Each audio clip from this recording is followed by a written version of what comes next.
राधे राधे, जय Shri Krishna. Palmistry expert channel में आप लोगों का स्वागत है।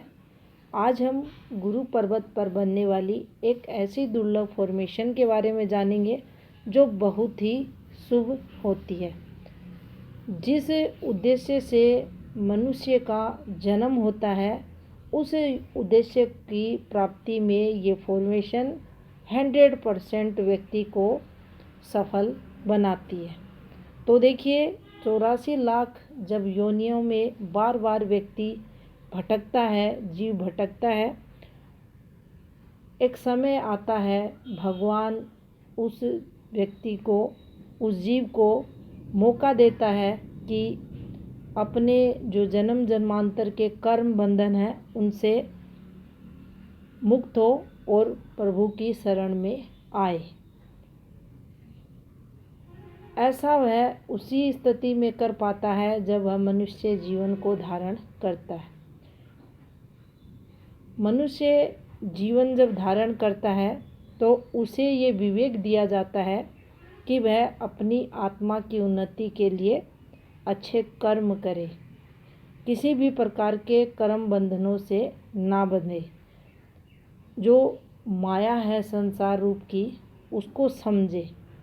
अंत में कुछ हाथ नहीं आना है, ये संसार मिथ्या है, ये यही रहेगा। और जो जीव की आगे की यात्रा होती है उसको उसके कर्म बंधनों को काटने के लिए भगवान ही एकमात्र सहारा है।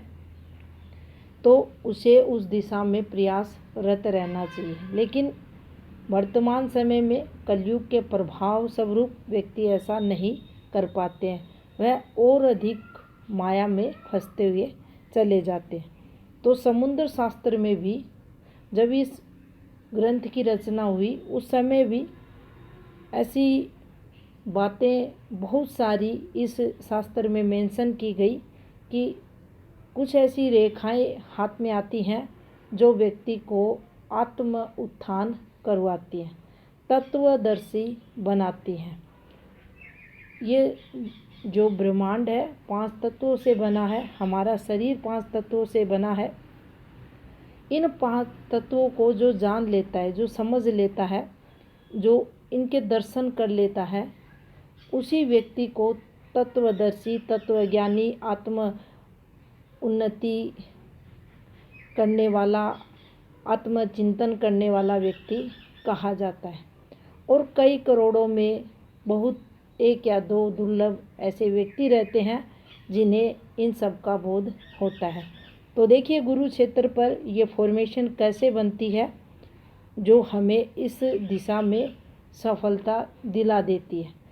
सबसे पहले हम एक वलय बनाएंगे। अक्सर आप लोग देखते हैं इस प्रकार से गुरु क्षेत्र पर एक वलय बनता है, लेकिन इस फॉर्मेशन के लिए ये वलय ऐसा नहीं बनेगा, अर्धचंद्राकार रहेगा। अब चंद्र के चिन्ह की बात करें या अर्धचंद्राकार, जब कोई रेखा की हम बात करते हैं, अगर इस प्रकार से है तो ये चंद्र का चिन्ह हुआ, छोटा सा इस प्रकार से। और जब ये थोड़ा बड़ा इस प्रकार से हो जाता है तो ये वलय का रूप धारण कर लेता है। ये यहाँ भी आता है ऐसे, यहाँ बुध पे भी आता है बुध वलय।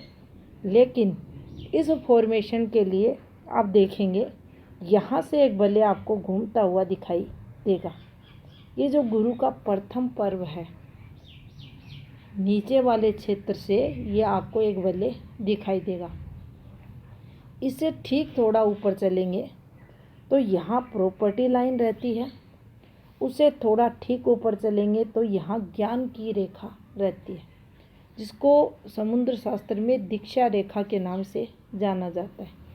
तो गुरु वलय यहाँ बना है, इसके ऊपर आपको दीक्षा रेखा मिलेगी जो ज्ञान में वृद्धि करेगी, आपको शास्त्रों का नॉलेज करवाएगी, आपका धर्म के प्रति जो प्रेम है उसको बढ़ाएगी, ज्ञान को बढ़ाएगी, वेदांती आपको बनाती है।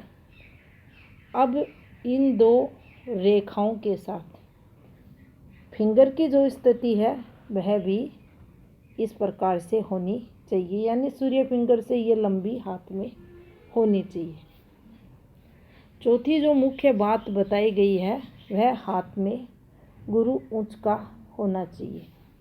गुरु ऊंच का रहेगा, या इसे हम दूसरे शब्द में विकसित गुरु भी कह सकते हैं।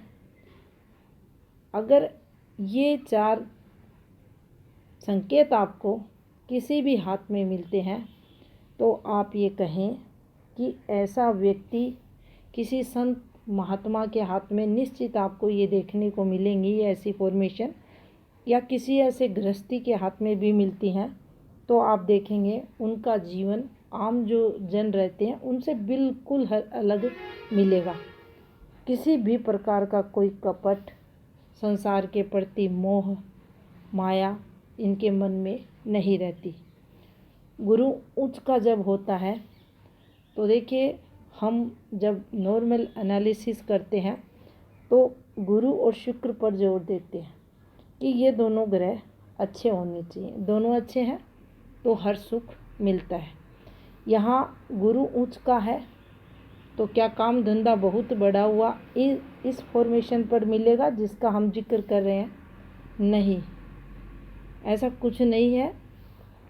यहाँ जो प्रयास रहेंगे गुरु कारकों में वृद्धि के देखे जाएंगे। गुरु कारकों में वृद्धि कैसे होती है? कभी भी किसी का बुरा नहीं करना।